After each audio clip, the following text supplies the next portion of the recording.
Depuis le début du soulèvement populaire en Algérie, les médias à la solde des services marocains n'ont pas cessé de jeter de l'huile sur le feu en croyant et en espérant qu'il s'agissait d'un nouvel épisode du printemps arabe qui allait mettre l'Algérie à terre. Plusieurs semaines après le début de la révolte, le peuple algérien a démenti tous les pronostics pessimistes qui tablaient sur le chaos en Algérie. Malgré toutes les provocations, les manifestants continuent à garder leur calme et leur sang-froid, et le caractère pacifique du mouvement populaire algérien force l'admiration du monde entier. Mieux, non seulement le peuple algérien n'est pas tombé dans le piège du chaos tendu par les ennemis de l'Algérie, mais la crise politique ouverte par la contestation populaire a donné l'occasion au commandement de l'armée algérienne de se débarrasser de ses adversaires représentés par le clan présidentiel et le clan du général Toufik, alliés pour l'occasion.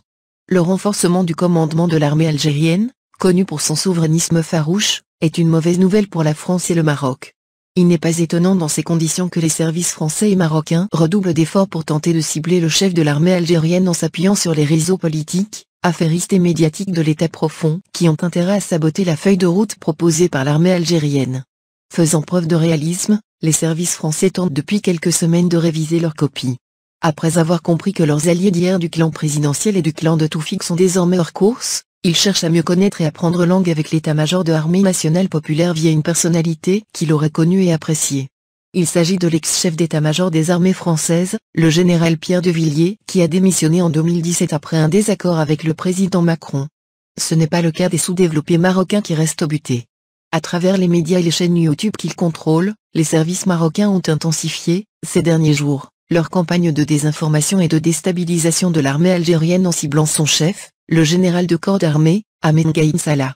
Leur modus operandi est simple, grossir le moindre événement et la moindre image montrant des manifestants qui s'en prennent à Gaïd Salah en passant sous silence les nombreuses images édifiantes qui montrent le soutien indéfectible du peuple algérien au commandement de l'armée. Pour les observateurs, l'hostilité manifestée par les services marocains à l'égard du commandement de l'armée algérienne s'explique par plusieurs raisons. Armée nationale populaire reste le principal garant de la stabilité de l'Algérie.